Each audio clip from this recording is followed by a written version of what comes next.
Well, hello, everyone. Happy Tuesday. I can't believe it's Tuesday already. I feel like time is meaningless to me anymore. Do you guys find that? Like it's just like it's like a crazy like I don't know. It's like a glitch in the universe or something where everything seems to fast forward. I can't believe we're almost in the month of March.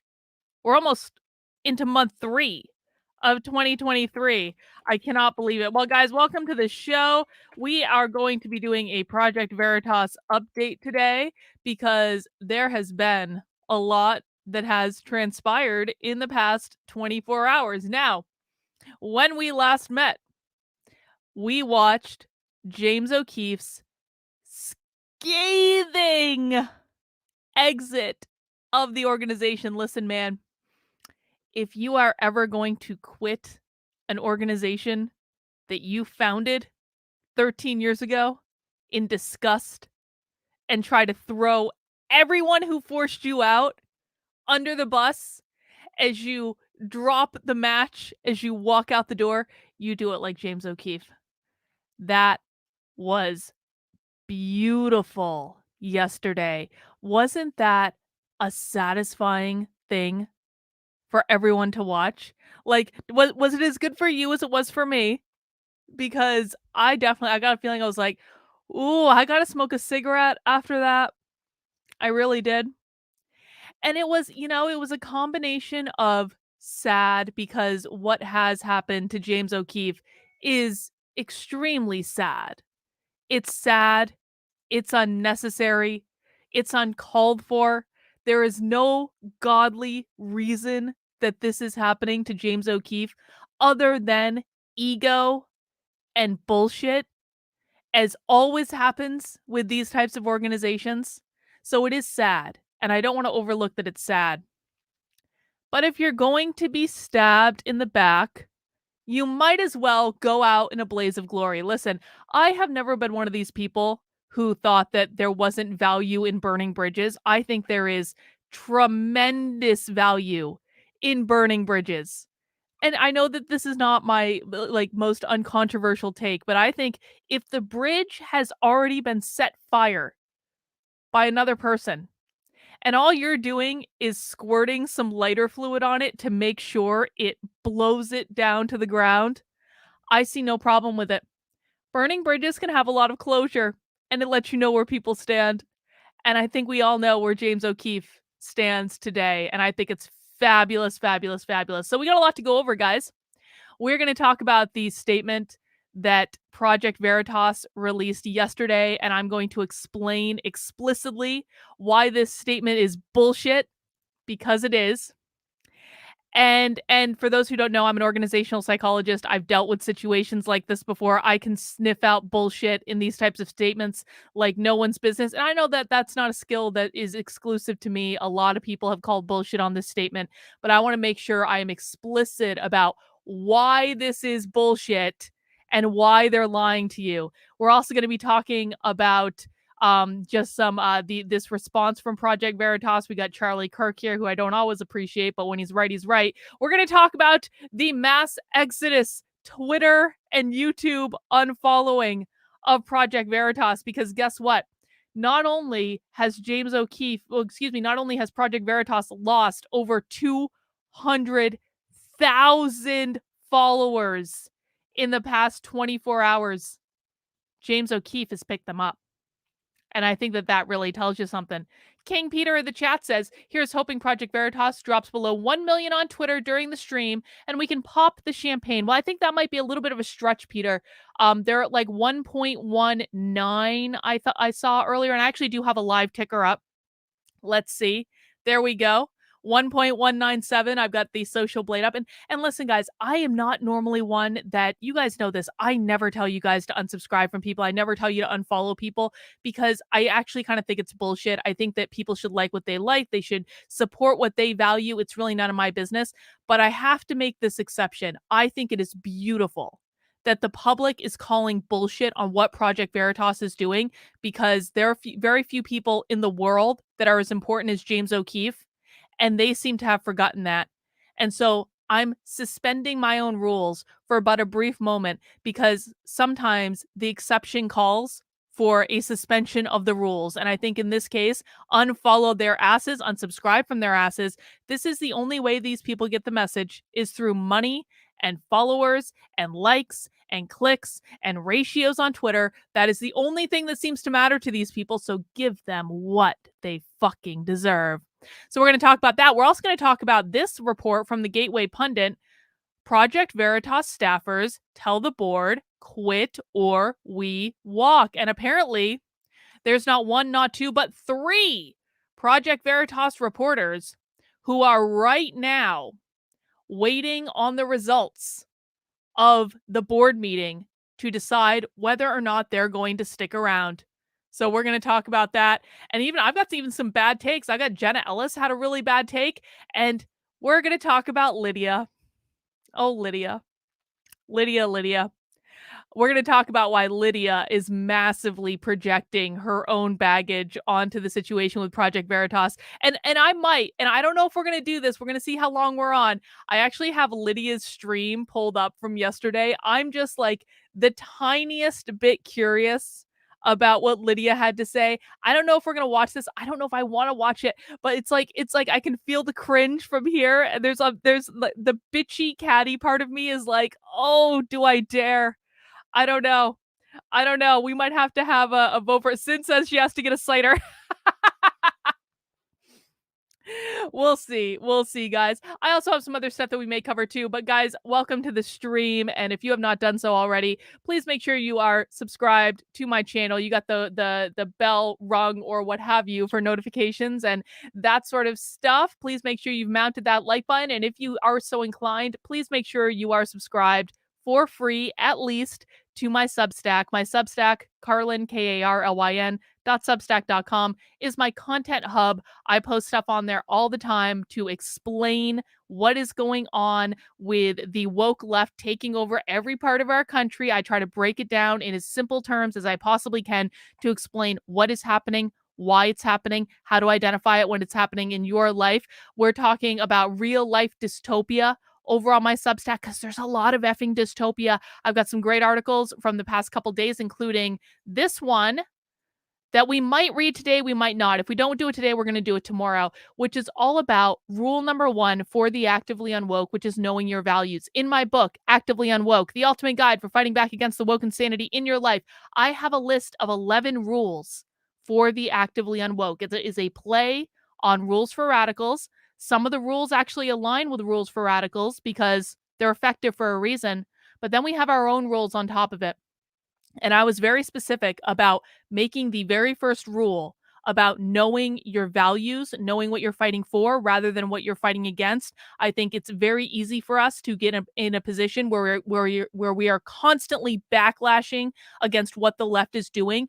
And when we do that, we become just as destructive as they are. We have to understand what we are trying to create, what we are trying to fight for. And so that's what I explain in this article. You can also listen to the podcast version where I actually read the part from my book where I talk about this. I read the rule directly from the book itself so you can hear my thoughts behind it. There's some quoted in the article too. Like I said, we might get that to that today. We might not get to that today. It really just depends on how long some of this Project Veritas stuff takes us. But if we don't get it today, we'll get it tomorrow. And of course, you can read it and listen to it right now over on my Substack, carlyn.substack.com. And guess what, guys? I am 5 paid supporters away from hitting my February goal for paid supporters in Substack. I am trying to make fighting back against the woke left an entrepreneurial enterprise. So I'm trying to give you lots of value, lots of content, lots of things you can sink your teeth into about what the woke left is doing, things you can share, things you can give to your friends and family, things that you can use to fight back against the woke insanity in your life. What I ask in return is that if you are able to, please consider supporting my work. You can do it for $5 a month, $50 a year. You can give more money if you want to. Of course, I'm never going to turn it down. But if you can get a subscription to my Substack as a paid supporter, you're going to get some extra perks and you're going to make sure I have as much time as possible to be able to dedicate to stuff like this. If you don't want to sign up on my Substack, that's cool, man. Head over to activelyunwoke.com/support. You can join my locals community. You can join my Patreon. You can make a one-time gift, whatever works for you. And all of it goes to help me do this full time, which I really appreciate because when I'm funded by people like you, that means I don't have to become a nonprofit and report to a board of directors just like Project Veritas, which means no one ain't ever taking this away from me. No one's going to come in and take my life's work away. That's not going to happen. I've got some really interesting things launching in the next couple of days that I cannot wait to tell you guys about. And I even have something I I just launched this today. I tell you guys, I know this seems a little weird, but can I just tell you guys that I have been thinking about how do I create unwoke art for 2 years? Because some of you know I'm very artistic. I can paint, I knit, I do all of these things. I want to create art that is a direct kind of punch in the face to woke culture. And I've been thinking about this for like 2 years. I've had all these images in my head that I wanted to create, and I just have not had the time to sit down and do it. I've tried, it takes too long, et cetera, et cetera. Well, I had a little epiphany last night about using AI to help me. And I know some people frown upon that, but guess what? These are images that are in my head anyway. And if AI helps me to create these quicker so I can get them out into the world, then I'm perfectly fine with it. You can see some of my creations right now at unwokeart.com. I just launched it today. We're going to get a lot more stuff. And I am doing a special Pork Fest edition line. Pork Fest is the great anarchist festival in New Hampshire in June. I hope you all come. But I'm starting my Pork Fest line today with porcupines playing poker, which is a bunch of porcupines. Porcupine is the symbol of the libertarians, if you did not know, playing poker in the woods because I think that's cool. And I just like it. It makes me smile. And I posted this online yesterday, and people were like, Carlin, where can I buy that? I was like, I can give you a place to buy that if you so want. And we've also got Sins pointing out she loves the burning one. Yeah, this is my Find Your Zen as the world burns, because just because the world is going mad around us does not mean that we need to lose our minds in the process. There's going to be more Unwoke art coming, guys. And so please subscribe to the channel, get on my Substack. You'll follow me on social media. You'll be able to get the updates, but I'm really excited about that. All right, let's jump in. Again, please mount that like button if you would be so kind.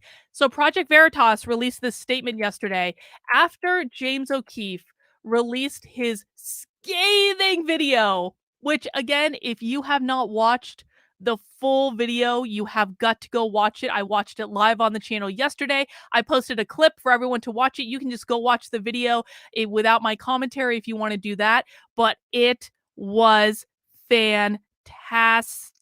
It was so good. And immediately, Project Veritas started, well, feeling the heat from all of the people who they have done pissed off by pushing James O'Keefe out of the organization that he built. So Project Veritas released this statement. I don't know what they were thinking in releasing this. This is crazy. So let me read this statement, and I'm going to explain to you explicitly why every part of this statement is bullshit. And if you have thoughts on that, please go ahead and chat them in, and we can all work through this together. Today, James O'Keefe decided to remove his belonging from Project Veritas headquarters. The board and management made numerous attempts in the last 14 days to have a conversation with James, but he ignored our outreach and decided to instead leak private information to others, either by doing so himself or by proxy. Well, even in the first sentence here, we know this is bullshit because the board explicitly put James O'Keefe on leave. They even released a statement basically saying, "We made James O'Keefe go take a vacation." You don't put someone on leave. Make them take a vacation. Tell them they don't have access to any of their stuff, any of their contacts, any of these things if you're trying to have a good faith conversation with them. That's just not how it works. And so, right off the bat, we know this statement from Project Veritas is bullshit because they're lying in the very first paragraph. As today is President's Day, our office was closed. We had a board meeting scheduled for tomorrow, which is today, right now, where James was invited. And there was also a board meeting on Friday, February 10th, where James was invited but did not attend to discuss the financial malfeasance that was discovered. We're going to talk about this alleged financial malfeasance and why this is also a flat lie. This is not the truth at all, and I'm going to explain it when we get to that section, which requires us to act in order to remain in compliance with the law. They're already in compliance with the law. They're just having a hissy fit. There were two subjects that the board wished to come to terms with James on: the company's long term stability based on staff retention and morale, and the company's financial health, which has been a serious concern for several months now. In the last year, James O'Keefe raised more money for Project Veritas than Project Veritas has ever had. And he showed us this yesterday in the video. James O'Keefe has been progressively raising more and more and more and more and more and more money, so I have a hard time believing that Project Veritas is going to go under at any moment, because they have a group of really dedicated supporters and donors that are financially taking care of them. Although Project Veritas leadership has not concluded looking into the full scale of the financial issues over the years, a preliminary review at this time indicates that James has spent an excessive amount of donor funds in the last 3 years on personal luxuries. More is still being uncovered during the ongoing review at this time. Contrary to many reports from today, James was suspended indefinitely pending the resolution of a fulsome investigation and clarity with which will need to be provided by a third-party investigative audit report. Blah, blah, blah. I just totally flubbed up what that said, but you guys know what I meant. So you're telling me that James was indefinitely suspended at the same time that you were trying to have a good faith conversation with him to resolve the issues? They've just contradicted themselves within their own statement. This is what I really want to talk about in this statement. Here are a few examples of what has been uncovered so far by Project Veritas leadership. This is a far from exhausted list. It is merely a small representative sample. $14,000 on a charter flight to meet with someone to fix his boat under the guise of meeting with a donor. I don't believe that for one red second. I do not believe that for one red second. Now, it may well be that when James O'Keefe took a flight to meet a donor, he also talked to someone about a boat. Those two things can actually be true. But do I think that James O'Keefe took a $14,000 flight to talk to someone about fixing a boat? Absolutely not. James O'Keefe is obsessed with Project Veritas. That makes no sense at all that he would just throw everything aside to get on a charter flight to go and talk about a ding on his boat. Are you kidding me? That's a bold-faced lie. And the fact that that's like their number one issue, and it's like a laughable offense, tells you all you need to know. $60,000 in losses by putting together dance events such as the Project Veritas experience. Okay, like, I will say this. I don't really understand this Broadway thing that James is doing. I don't get it. I don't get why Project Veritas is putting on Oklahoma and these dance events where James O'Keefe can get up and sing and dance. Now, don't get me wrong. James O'Keefe is incredibly talented. I've seen James O'Keefe sing live. I saw him sing at a event I was at like a year and a half ago at the Trump Doral. And he's phenomenal. It's great. I don't understand why Project Veritas is doing these things. And it wouldn't surprise me if James O'Keefe did indeed lose $60,000 on an event. However, when you are raising $20 million in a year in order to fund the organization, losing $60,000 on a single event that maybe was a little bit of an experiment, that maybe was a little bit of a risk, was something that they were trying out to see if maybe they could maybe generate more money, generate more fundraising. That's something you can overlook. That's not a fireable offense. That's like, okay, we tried this out. That was a shit show. That didn't work. Let's not do that again. But that's what happens when you're running an organization. You're going to try things out. You're going to fail. It's just the way it's going to go. And so $60,000 in losses on a single event when James O'Keefe was probably just having a really good time. You know what, man? The dude works hard. More power to him. Just don't make the same mistake again. Or fix it next time. This is not that big of a deal. It happens in organizations all the time. Now, here is the one that really gets me, though. over 150,000 in black cars, which is like a ride, like a car service over the last 18 months. Can someone quickly do the math for me? And Zacho may have already done it. Can someone quickly do the math for me about what percent $150,000 is out of $20 million? Oh, wait, no, you don't have to. You want to know why? Because I already did it. Because Jenna Ellis, in her horrible take, said, the board, in my opinion, delayed releasing this information far too long. But that delay should not prevent us, all of us, from reviewing the allegation very seriously. If true, this kind of financial wrongdoing would be a legitimate basis for James' removal from Project Veritas. And I responded, the man raised $22 million in a single year. If the items listed are the biggest mistake he made, he more than made up for them. You're telling me that spending 0.7% of the total money that he raised on cars, which are required to do his job, is something you fire a uniquely qualified CEO over? No, you do not fire a CEO like James O'Keefe because he spends less than 1% of the overall money that he raised on cars to go on fundraising trips or on planes. Guys, like, so the way that Project Veritas works, if they've got something that they need to go to cover, they have to get on a plane. And sometimes that's going to be at the last minute. And sometimes, guess what? You're not going to be able to get the flight you need in order to ambush the CEO that you're chasing down the street. So you know what you need to do? You need to charter a damn flight. And guess what? When you're traveling, if you're not getting a black car is going to be the most secure type of vehicle that you can possibly get. James O'Keefe can't just get into an Uber.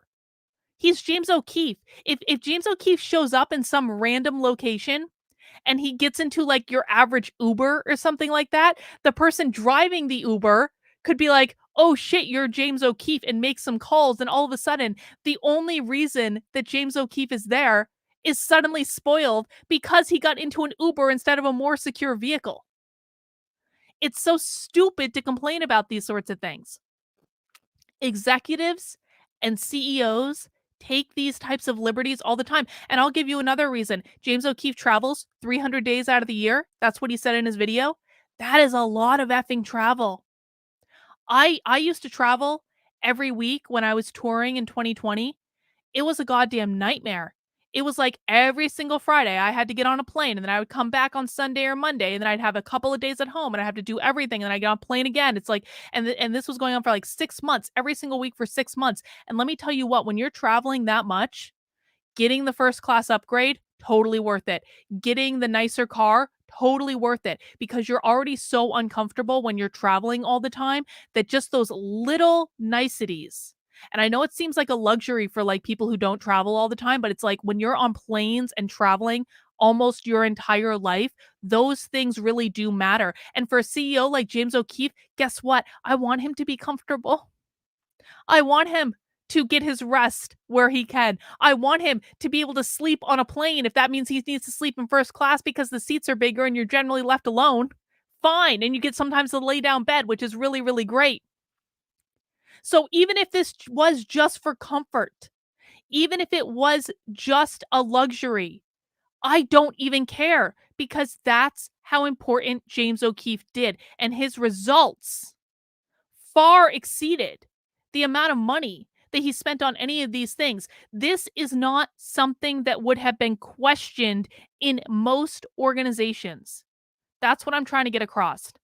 And I've worked with a lot of organizations that are about the same size as Project Veritas. That type of size of organization was kind of like the place where I like to play when I was doing more organizational psychology work, because you can make change in those organizations. They're generally smaller, they're generally more nimble, they have funds to work with, stuff like that.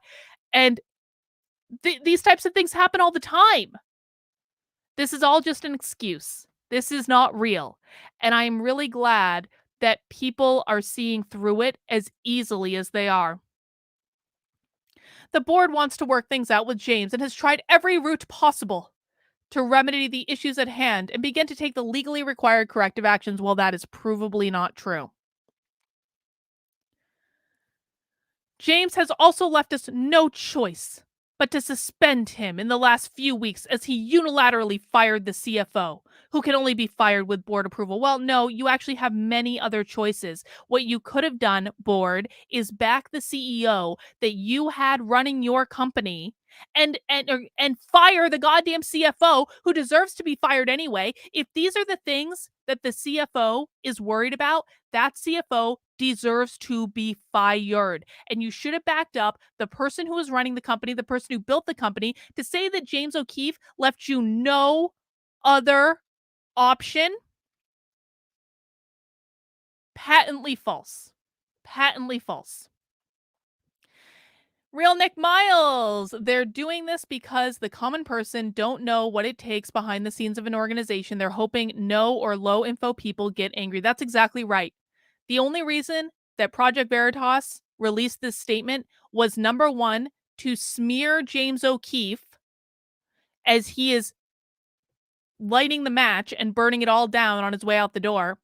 Because number two, he doesn't want James O'Keefe to take the staff and the donors with him. And they are hoping and praying that the public doesn't know enough about this to understand what's going on. But I think we're seeing that they do know what's going on. They know where their bread is buttered, and they're responding accordingly. Carolina B, well, that's really close to my name, which is a little weird, but that's cool. Thank you for sharing. I appreciate the super chat. Yeah. So this whole statement, I'm not even going to read the rest of it because this whole statement is such bullshit. And people are clearly seeing that it's bullshit, which is why they are unfollowing Project Veritas in record numbers. Check this out. This is from at Texas Lindsay _ on Twitter. Yesterday, Project Veritas 1.4 million. James O'Keefe 1.1 million. Today, Project Veritas well, it's not 1.2 anymore. It's 1.1 now and continuing to go down. And James O'Keefe 1.3 million. That is still going up. And look at this. Look at this. Over 160,000 new followers in the last day and a half. I love how much the public loves James O'Keefe. I really do. Because James O'Keefe is kind of a weird dude. And he is an asshole. I've said it before. I will say it again. James O'Keefe is an asshole.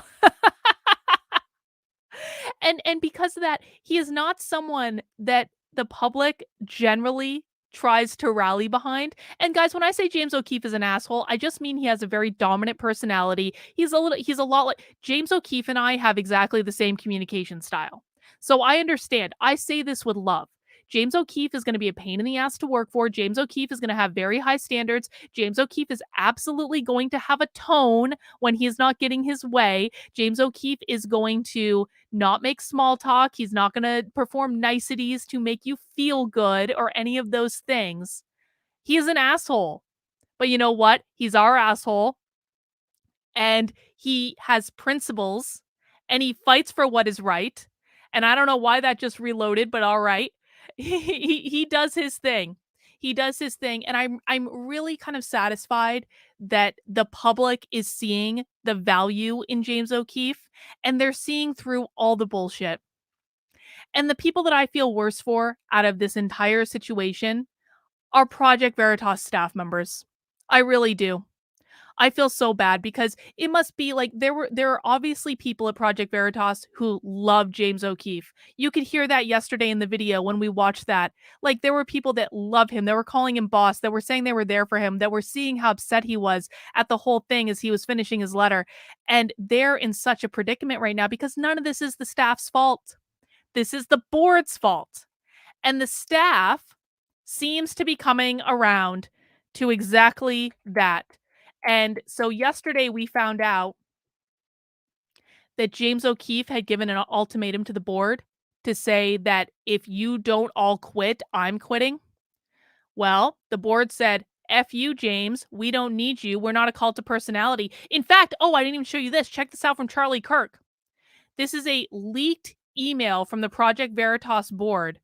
And it said, "We must take this opportunity to prove that Project Veritas is not a cult of personality, but a force to be reckoned with. We will grow and thrive and produce and distribute content that uncovers corruption and hypocrisy as we always have. We have many new faces." There's no punctuation in this email.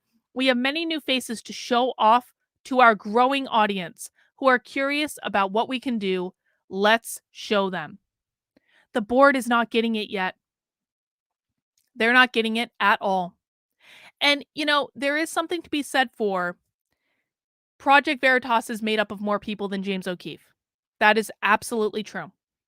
And it is also absolutely true that James O'Keefe is not doing everything himself. That is absolutely true. James O'Keefe has a lot of help to be able to do the things that Project Veritas does. There are a lot of people with their hands in it. That's all true. And those people should be acknowledged and those people should be commended because what the people at Project Veritas do is so, so, so difficult. And so I'm not one of those people who's going to say, like, James O'Keefe is all that matters. I don't believe that that's true. I believe there are a lot of people at Project Veritas who matter, and that James O'Keefe could not be who he is without the help of a lot of people who really, really love him. However, and we've talked about this on previous streams, Project Veritas would not be what it is without James O'Keefe. James O'Keefe built this business when he started in his father's garage. He has built it over the past 13 years. He has been through the highs. He has been through the lows. He has been the blood, sweat, and tears of this business. He lives and breathes it. He was mentored by Andrew Breitbart. He is indispensable. And I don't care how much of an asshole he is. And I don't care how much money he spent on black cards. And I don't care if every once in a while he wants to put on a musical so that he can sing in front of people because that makes him happy. Because you know what? I want James O'Keefe happy.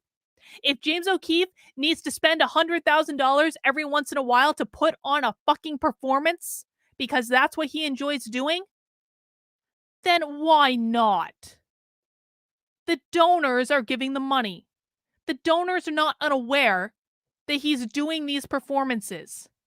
If it keeps James O'Keefe happy and it lets him blow off steam, this is like when companies have really nice retreats for their staff and they go to like some all-inclusive resort in like Costa Rica or something. And like, yeah, sure, it's a work retreat, but you're also drinking and you're having tacos and you're laying on the beach and you're relaxing. Like, sometimes when you work in high pressure positions, you need to blow off steam. And so I don't quite frankly give a flying F if James O'Keefe is in a Broadway show every single week, as long as he is focused, as long as he is producing, and they just had the biggest story of their entire careers with Pfizer, which shows you he's still focused and doing the things that he should be doing. These expenditures that they're all so upset about, this is not this $60,000 so that James O'Keefe could have the Project Veritas experience. That's not a loss. That's an investment in James O'Keefe's mental health. That is an investment in making sure he is able to continue doing what he's doing at the speed and veracity that he's doing so that he does not burn himself out. That is an investment in keeping that guy in the game in the long term. Because I'll tell you what, I've only been doing this stuff for 3 years now. James O'Keefe has been doing this for 10 years longer than I have. And I am already incredibly burnt out. And I've seen so many people who are out there engaging in these battles burn themselves out in less than a year. That's how hard this is.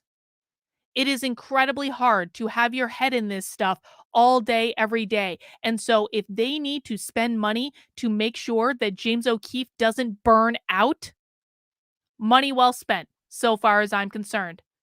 But it looks like James O'Keefe does have the backing of at least some of the staff members. And like I said yesterday, I fully believe that James O'Keefe is going to take a metric boat ton of the staff with him. I think he's going to take them with him. I think he's going to have his pick of the litter about the ones that he wants and the ones that he doesn't.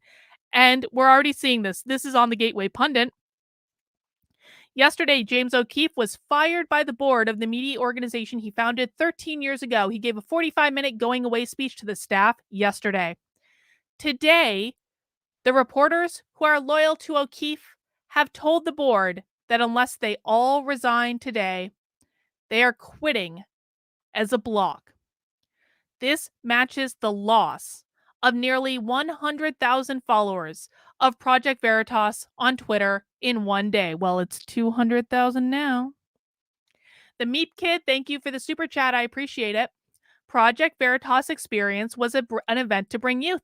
I think that that's great. Did anyone actually go to that? I have no idea. I don't know what that was. Was that like the Oklahoma thing? I don't know. See, I don't even care. I don't even care. If they're doing things to try to influence culture, that is a positive thing.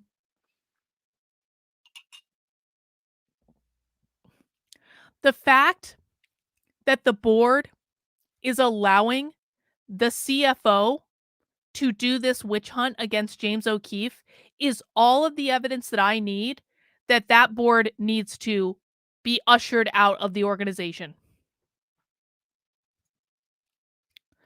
According to one Project Veritas insider about the current Project Veritas board member, Matt Tyremand, I don't know how to say his name.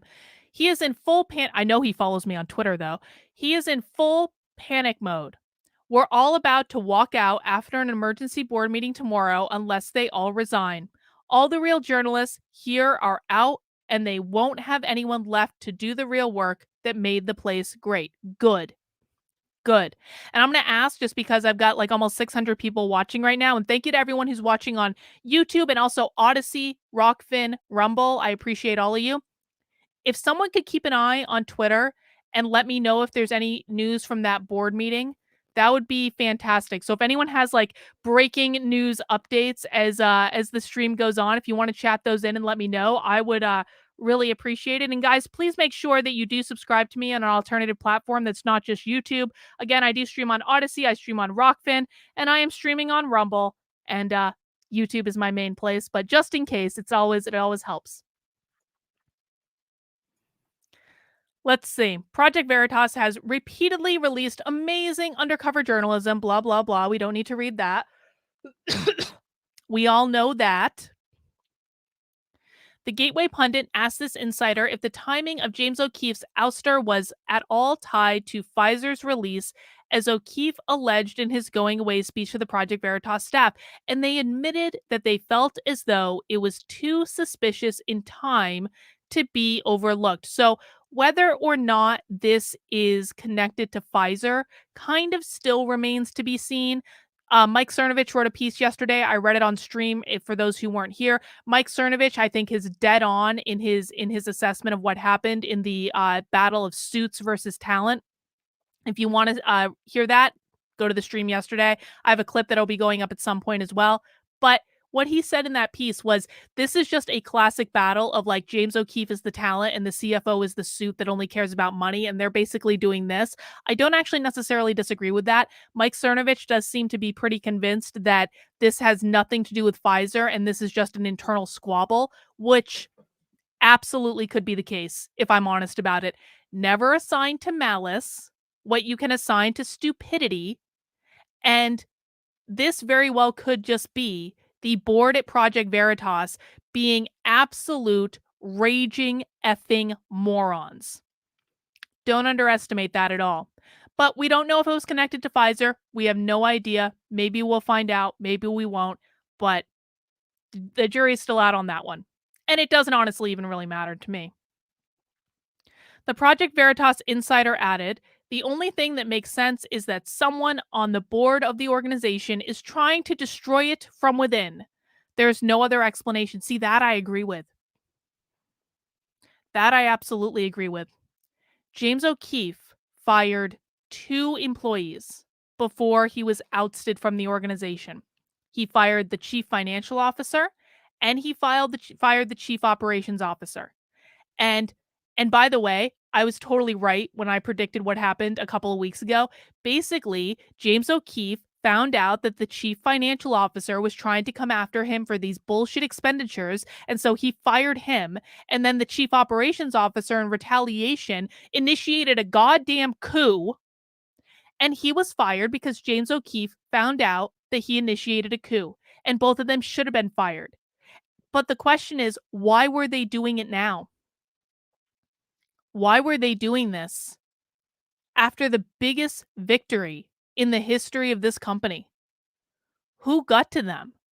Why was it so important to do it now? If these financial expenditures had been going on for years, guess what? There is no immediacy in this scenario where James O'Keefe has to be out right now. It has to happen right now. Right after Pfizer, right after he tried to fire us, we have to stage a coup of the organization right now to get him out. That didn't happen. That's not real. That's not real. So I don't know what's going on there, but what I do know is that there is now a third source confirming that there will be a massive walkout of the staff if the Project Veritas board does not resign expeditiously. A third Project Veritas reporter below, as reported earlier, he was fired, gave a 45-minute address. Today they said they're all quitting in a block. Let's see. Within the past hour, we've heard from a second source inside the Project Veritas organization. We were told, can confirm your reporting from earlier. Today's the day. And then this, the entire journalism department is ready to walk. Update from a third Project Veritas reporter. The reporters are waiting for the Project Veritas board to meet today. There may not be a walkout planned, according to this reporter. Okay, so this one is saying that there's not. The other two are saying that there are. We'll see. We'll see. But either way, Project Veritas is pretty fucked. Pretty fucked indeed. It is mind-boggling to me. Again, never assign to malice what you can assign to stupidity, but how did these people get hired at Project Veritas? How did this happen? Bonnie says Project Veritas experience in Oklahoma were both Project Veritas promotional events totally within limits of nonprofits to host an event that promotes the brand. Yeah, I agree with that. And like I said, even if it was just an event that, because again, it's a little weird. Can we all just admit it's a little weird that James O'Keefe is putting on the musical Oklahoma as a way to raise brand awareness about, but I don't care that it's weird. I don't care. James O'Keefe is a weird guy. He's allowed to like what he likes. And if this is what he needs to do to blow off steam and have some fun, and he can raise some money in the process, and he can build the brand in the process, then who really cares? So I guess we'll see. But I want to talk about this. Did anyone check out Lydia's response to this? Normally, I don't pay any attention at all to Lydia, if I'm honest. But so many people sent me Lydia's horrible fucking take on this. Now, as you guys know, Lydia blocked me on Twitter a long time ago. I actually think I blocked Lydia first and then she blocked me back, whatever. But every time Lydia says something really stupid, it ends up in my DMs inevitably. And I could not believe her take on this. She said, I have a very unpopular view on James O'Keefe being let go by Project Veritas. James is not, in fact, Project Veritas. The myriad of workers behind the scenes are. James was a charismatic spokesperson. But the unsung heroes will very likely continue exposing huge things. As someone who is always behind the scenes, I have to emphasize that nothing would work without the unglamorous, repetitive, routine elements that no one wants to give any credit to. Okay. Lydia is actually, I'm going to say it. Lydia is making a valid point. However, what Lydia is actually doing is projecting her own experience with Tim Pool onto the internet because she's still probably a little miffed that she doesn't feel like she was given the credit that she deserved. And so now she's projecting her own issues with Tim Pool onto the internet and applying it to Project Veritas. Lydia is not wrong in that, and we've already covered this, there are a lot of people who make Project Veritas as successful that it is. It is not just James O'Keefe. It is not just him. He has to rely on so many people. Okay, fine. But this is projection. That's it. Lydia felt bad because she was sitting over in the corner and pushing buttons and changing the camera, and all of a sudden, and every once in a while saying, "Yeah," in the background. That's what people tell me that basically was her contribution on that show. And occasionally she would get challenged by me to a charity boxing match on the show, which someone would relate to her in a super chat. And then I would have to explain why I challenged Lydia to a charity boxing match, which was a joke. But that was like Lydia's contribution, and now she's doing her own channel and no one's watching her. And I think it's just sad. Anyway, I just wanted to explain that this is one of the worst takes I saw on this entire situation yesterday. And I wanted to explain to people where it was coming from because this is so obviously projection. It's not even funny.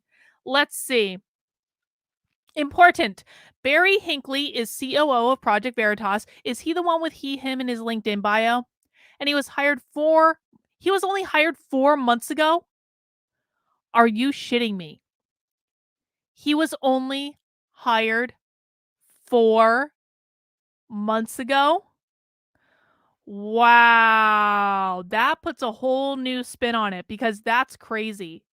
That's crazy. For any board to take the side of someone who's only been there for 4 months over the person who built the damn company, I don't know what to tell you. I don't know what to tell you. That is one of the worst decisions I've ever heard in my life. So I have a question, guys, not related to this. I have a question in relation to Lydia, and I'm going to let you guys decide because I have something else I can talk about that's not Project Veritas related, so you guys might not care anyway. Well, it's kind of related. It's tangentially related.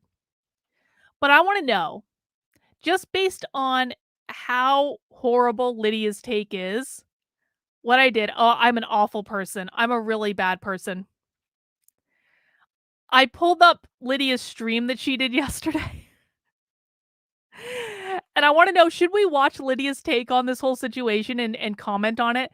And I'm going to put a poll in the chat. Should we watch Lydia's take on Project Veritas? And you guys get to decide. Okay, poll is in the chat on YouTube. Let me know. We're only going to watch the Project Veritas stuff. I don't care what she has to say about Meghan Markle or Marjorie Taylor Greene. I only care about the Project Veritas stuff. I can only watch Lydia for a limited number of minutes, and we're going to focus as best we can. I just think it's going to be well, you have to vote. You have to vote. I'm not subjecting anyone to anything. You guys are voting. If we're not doing this, we're doing something else. And while you guys are voting, I just want to say hi to everyone watching over on Odyssey and Rockfin and Rumble especially. I appreciate you guys. Please make sure you're subscribed on whatever platform you are watching on. I appreciate it. Please make sure you're subscribed to the channel. If you are not already, I do stream Monday, Tuesday, Wednesday, Thursday, and Friday at 5 p.m.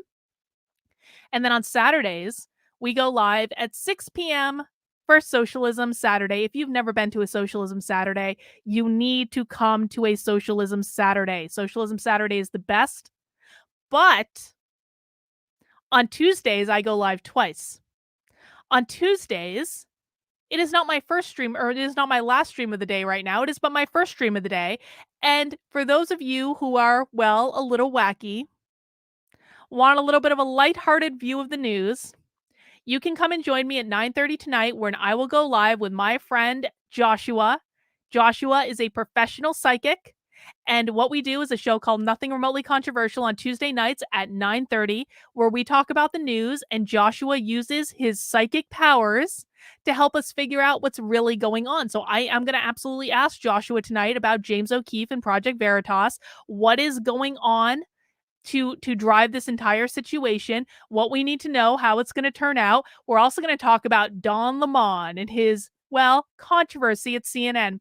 We'll also be taking your questions. So if you have things you want Joshua to psychic about what is going on in the world, Nothing Remotely Controversial is a lot of fun. Even if you don't believe in psychics, it's okay. You can still come and have fun with us and joke and laugh because we need to laugh.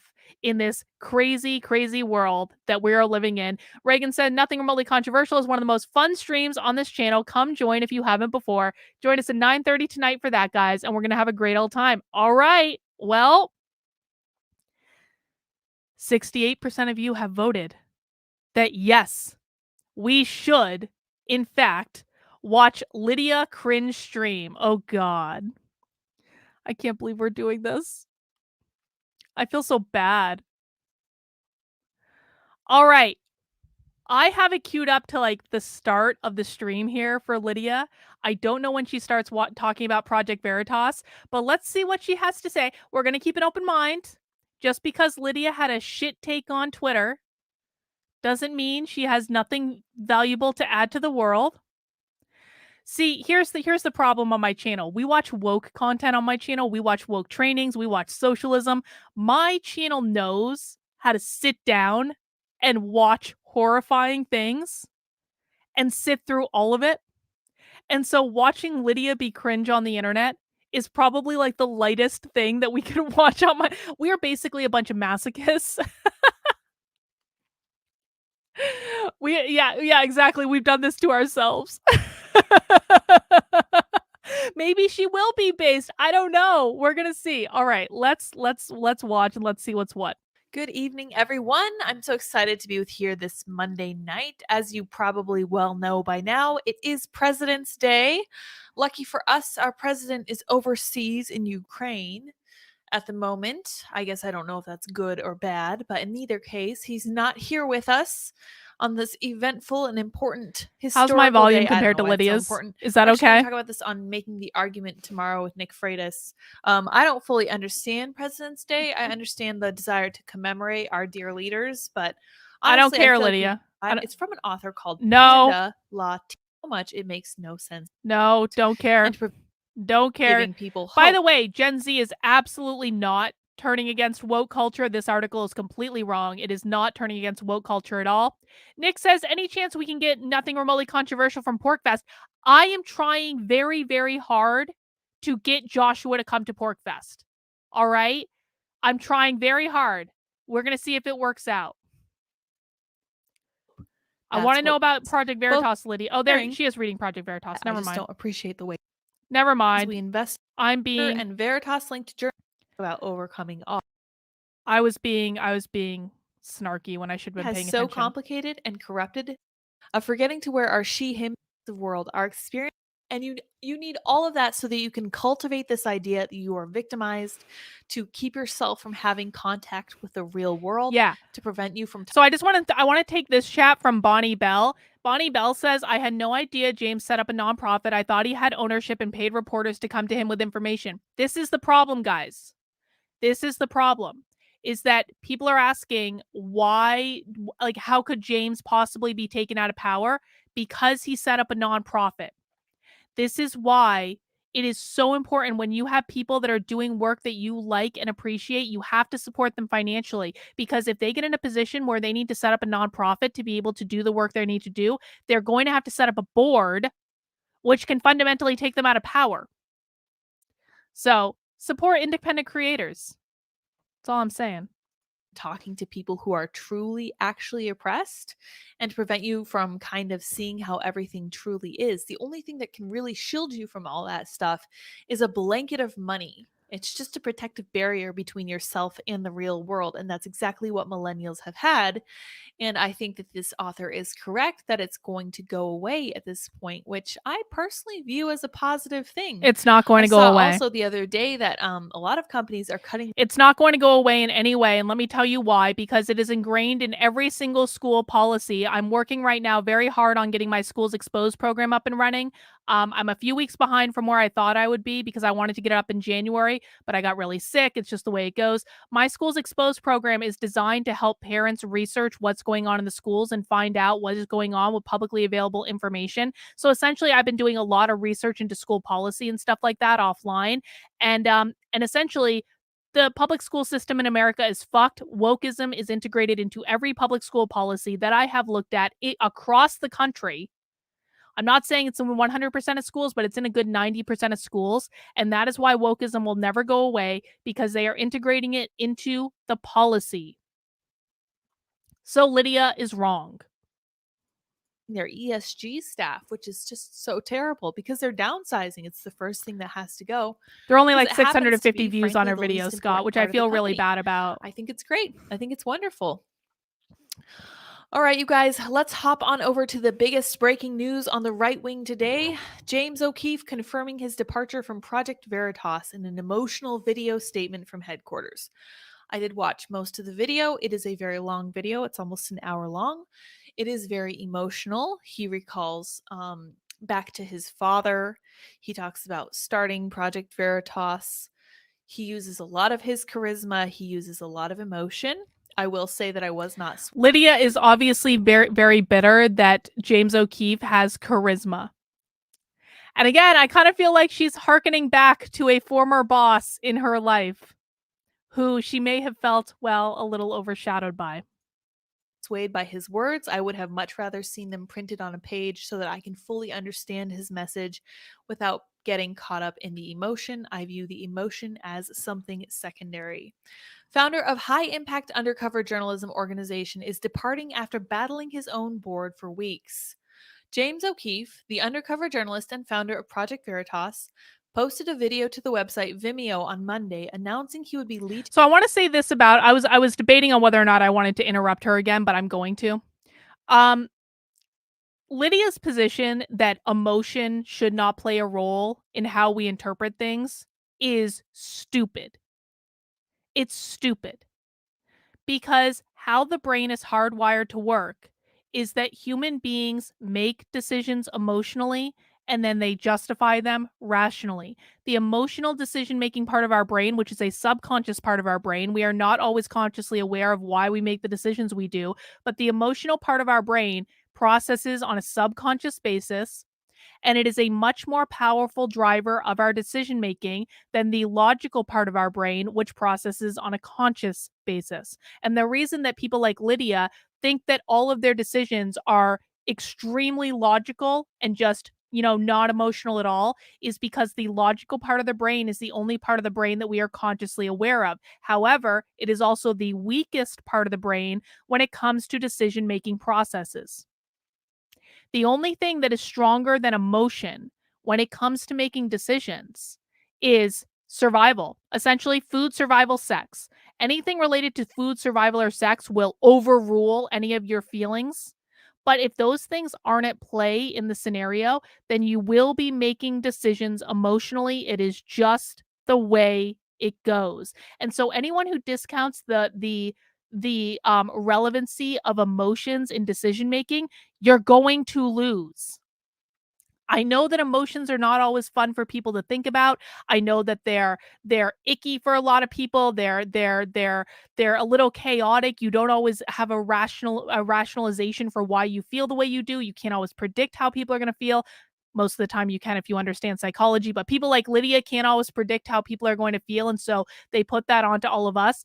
But I promise you guys, if you do not take people's emotions into the process when you're trying to convince them to do something, you're going to fail. And it will be entirely your fault, to be honest. You've got to consider people's emotions. People go towards things that make them feel good. They run away from things that make them feel bad. They go towards things that give them pleasure. They run away from things that make them feel pain. It is the way human beings work. We don't have to like it to understand the rules. This applies to everyone except if you're a psychopath. Lydia might be admitting that she's a psychopath. I don't know. But psychopaths are the only people this doesn't apply to.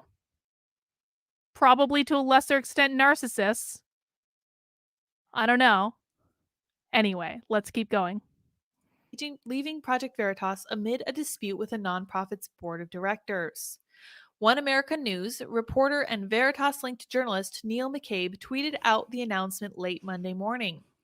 Exclusive: James O'Keefe, my friend and former boss at Project Veritas, just read his resignation letter to his former team and board members at their Mamaroneck, New York headquarters, McCabe wrote. James will make his own way as he always has before. That's correct, and something that we should all keep in mind.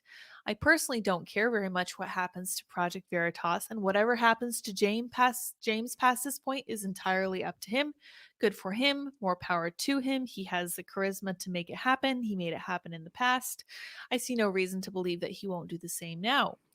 Known for his various sting operations and undercover stories investigating lawmakers, government agencies, private corporations, and celebrities, O'Keefe's Well, if Lydia doesn't, I'm sorry, it's just taking like me a second to process what I think about what Lydia is saying, which usually isn't the case. If Lydia doesn't care about the future of Project Veritas, then why is she even covering this story to begin with? I don't get it. Like, then why even cover the story, Lydia? Are you just doing it for clicks? Listen, I actually legitimately do care about Project Veritas. I care about James O'Keefe. I care about Project Veritas.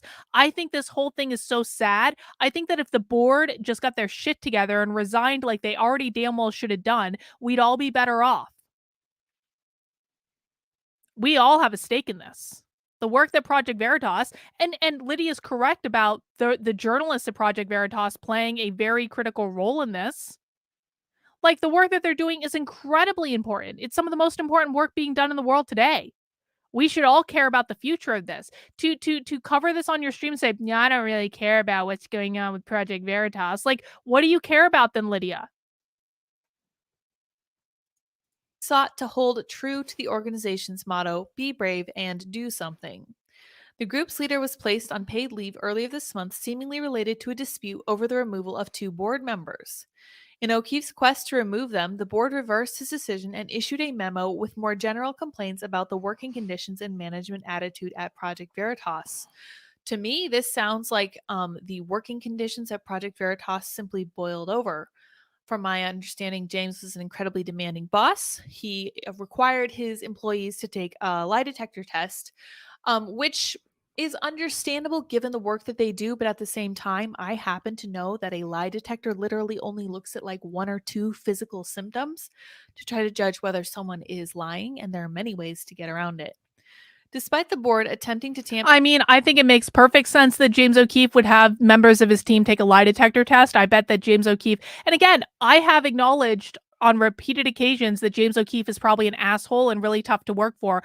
Ironically, Tim Pool is actually a harder profile to work for than James O'Keefe. He absolutely is. Tim Pool is probably harder to work for than James O'Keefe, and Lydia seemed to stay there for a lot of years. But even if he's a hard ass to work for, that is what is required to do the type of work that he's doing. And I think it makes complete and total sense that he would have people taking lie detectors because they're probably infiltrated all the effing time. Philip says, doesn't she know James? He was on the show with her. Well, here's the thing, guys. Just because someone goes on a show doesn't mean they actually know the people who were on the show. Like, she may have met him, she may have shook his hand, but that doesn't mean they actually like know each other. And you know what? Like, listen, you need you need to be a certain type of person to be able to work for a person like James O'Keefe or quite frankly like Tim Pool.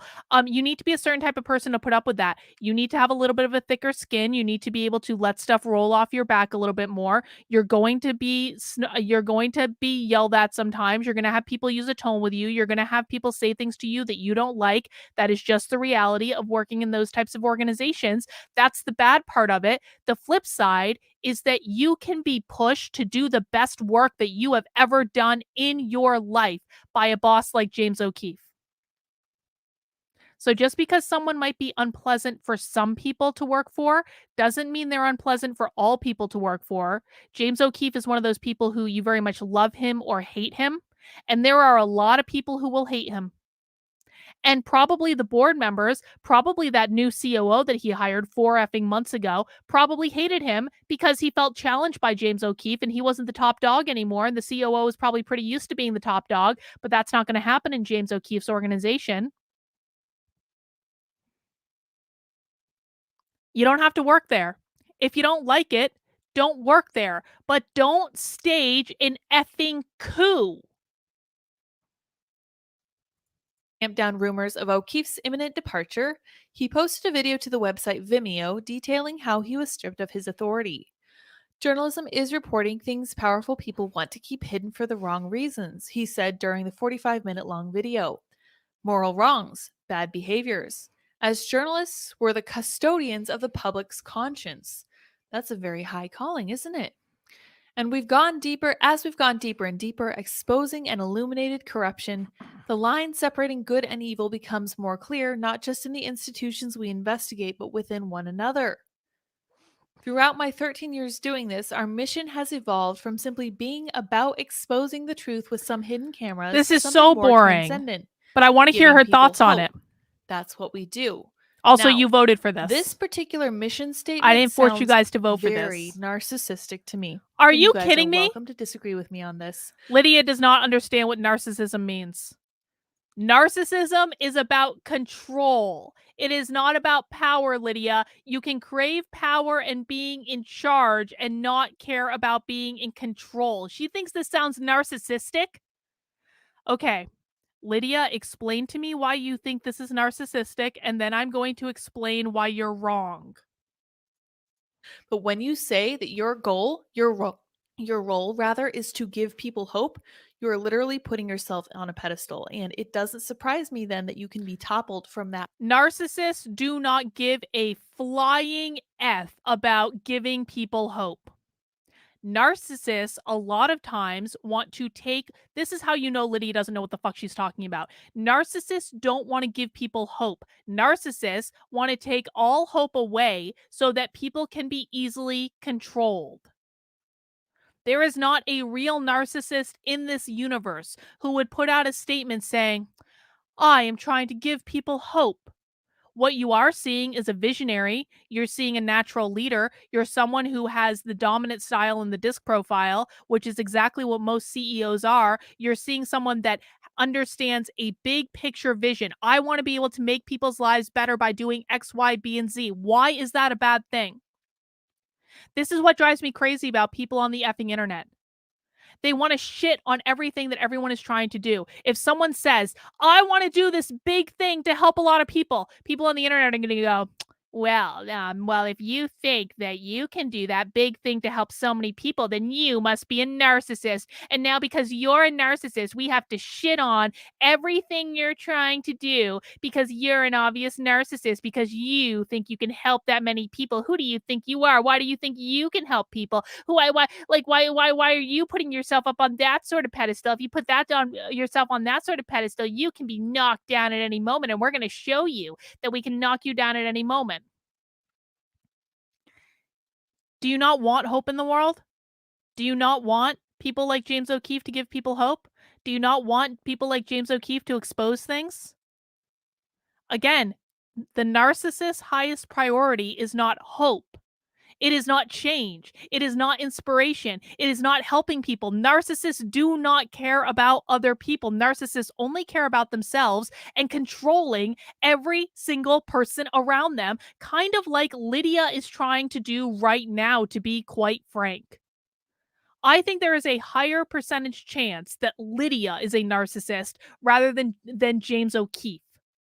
I don't actually think that Lydia's a narcissist, by the way. I don't actually think that because I don't throw that term around willy-nilly. But if I had to choose between the two, and yes, I did, I'm on point with the freeze frame lately, aren't I? If I had to choose between the two, I would say Lydia strikes me as more narcissist than James O'Keefe. That high point. But let's continue. I have felt a lot of despair and seen a lot of evil and felt overcome with various emotions over the past few weeks. You could say I've seen glimpses of heaven. Hang on, I'm getting a great question from RJ Miller. Guys, I am an expert in the disc profile. If you don't know, I actually just did a workshop in it last week. I've got part 2 of that workshop coming up on Thursday. The disc profile is a psychological model that basically breaks down our personality types, our communication styles into 4 main categories. It's really complicated. I'm not going to go in depth into it right now, but there are 4 key profiles to it. Dominant, D, influencer, I, steadiness, S, and conscientiousness, which is the C. RJ is asking, are narcissists usually a C on the disc then rather than a D? No. Narcissists are always a high D. Always. High Ds like being in control. They like being at the top of the heap. They like having status. They like showing off. They like having the nicest car and the fanciest clothes and the best haircut and all that. What I tell people is not every D is a narcissist. I'm a D. I'm not a narcissist, despite what some people think. James O'Keefe is absolutely a D. James O'Keefe is not a narcissist. Not every D is a narcissist, but every narcissist is a D. Absolutely. Donald Trump, who is absolutely a narcissist, and I don't say that as an insult. I think Trump is great. I think Trump is amusing. I think Trump is hilarious. I think I enjoy him spectacularly. Donald Trump is absolutely a narcissist, and he's absolutely high in the dominance tendency. An anthill of darkness and light. What I take away from these is the gratitude I have. What makes us great is that we do this work because we actually believe in this. We don't sell out. O'Keefe began to become more emotional on camera and said he had his power taken from him and was, in effect, forced out. He then followed up with a Why story does she about his sound like she's father gonna and why cry? he does what he does. I do love many of you, O'Keefe said. I never said it, those words, but I will say it now. I still believe we have a long and bright future together somehow, some way. When I left this office on February 6th, after being stripped of all my authority, I saw my father and gave him a hug, realizing just how honest and real the man he is. Both my parents are as genuine and down to earth as a son can ever have. I personally don't appreciate the emotional appeal about the parents. Lydia should not be having children. I'm saying it right now.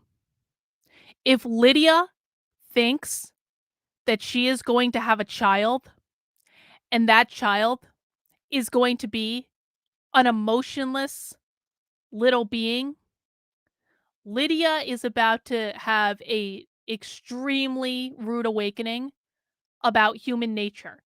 You're telling me, Lydia, that the thing you're most offended about in this situation is that James O'Keefe talked about his father? That's what you're most offended about? That James O'Keefe talked about his father? You're not offended that the board is absolutely throwing him under the bus for no good reason and destroying one of the main drivers of critical journalism that exists in the country? But you're annoyed that he's talking about his dad? Lydia is going to raise a child that is either a psychopath or a narcissist or both. That's not very nice of me. Whatever. Very glad that they helped him through the difficult times, and he has Exactly, certainly come Scott. under Exactly. a lot of fire, so I do definitely respect him for that. I just don't appreciate the way he's framing this. He then spoke about his experiences being raided by the FBI and how he felt persecuted by the government. There were federal agents showing up at my parents' house, he related. There were no donors, no supporters, and I was not trending on Twitter. My father went through this hell with me and stood up to those bullies on the front lawn and told them to stop harassing my family. And at that point, that's all I had was him. I was otherwise completely alone. I will never forget that. Now, the good news, we're no longer alone. We have millions of Americans who also I think know we're almost who done, I Jimmy. am. Relax. I suppose that is the most important thing at the end of the day, isn't it? That everyone knows who James O'Keefe is? The mission will perhaps take on a She's new got name, so and it many may be no longer feelings. called Veritas or Project. Lydia, who is shitting on emotions in this whole video, has so many feelings about this situation.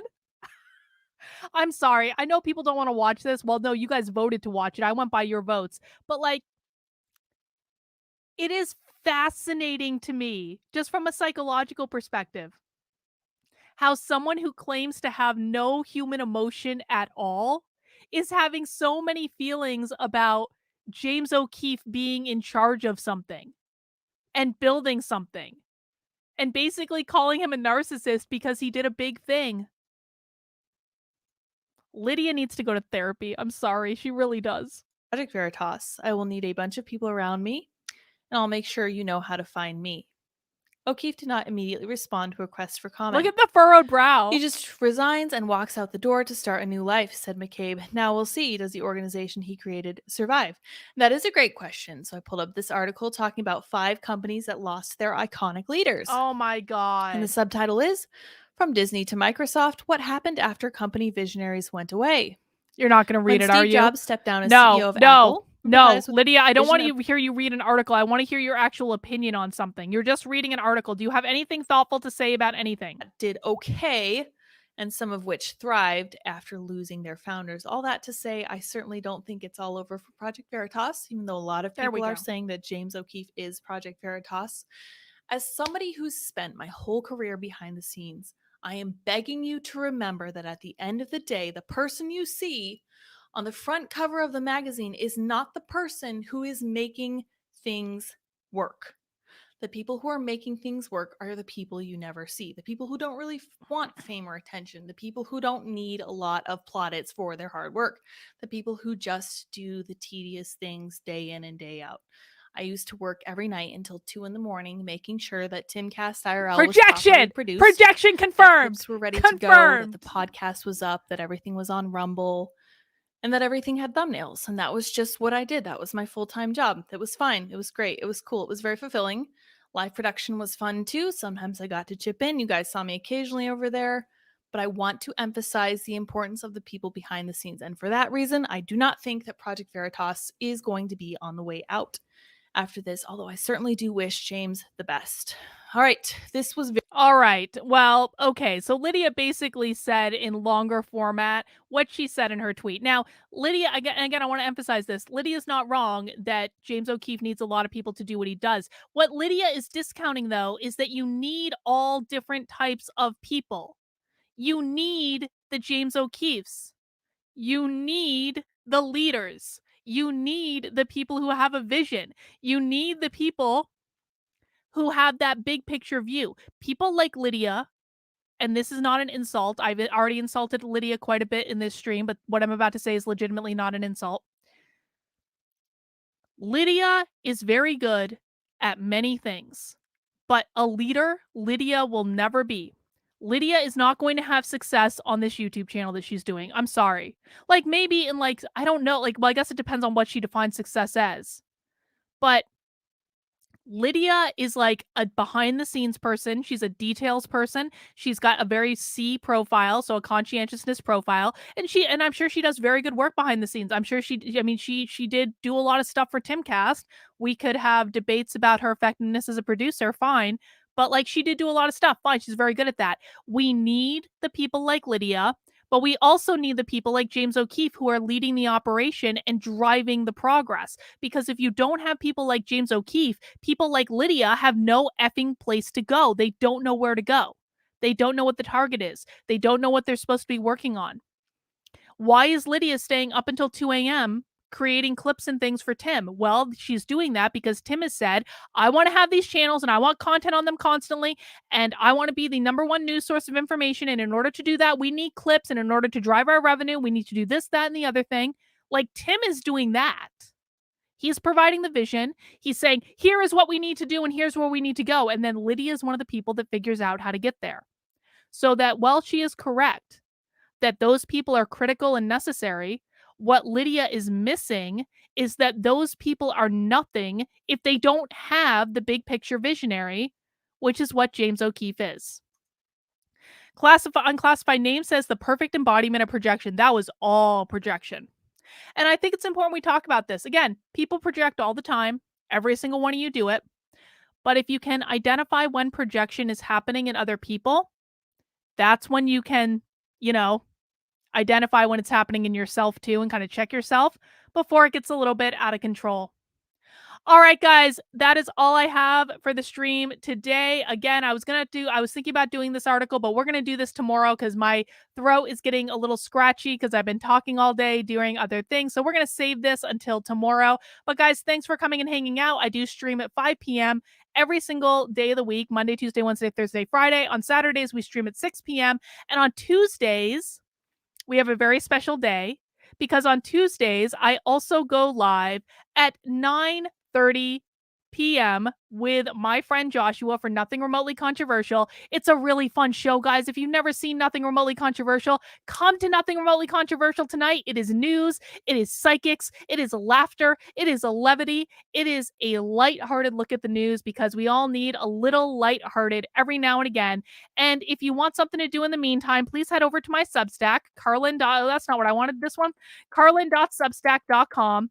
If you really want to get in the weeds, you can look at this article that I put up. Do you know how effed up things really are? Let me show you how effed up things really are, because this world today is basically putting in place measures to have all children born via surrogacy. They want to incubate babies in brain dead women. 17,000 kids have been put on puberty blockers and hormones in the last 5 years. They're tracking LGBTQ propaganda and flair in classrooms. 44% of the kids in this school district are genderqueer.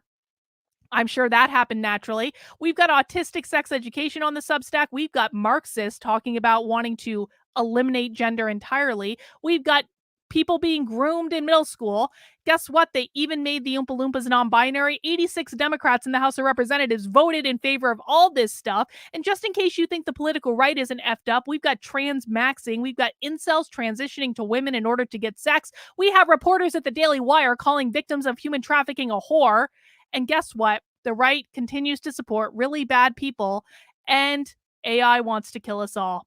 I've got a great little summary article of just how dystopian the world is at the front of my Substack. Again, this is Carlyn, KARLYN.substack.com. If you want to see the receipts for everything that I just said, go and check out the article. Sign up for free while you're there. And I need 5 more people to sign up as paid supporters to meet my goal this month. $5 a month, $50 a year. If you want to support the work I'm doing, keep me as a full-time unwoke activist.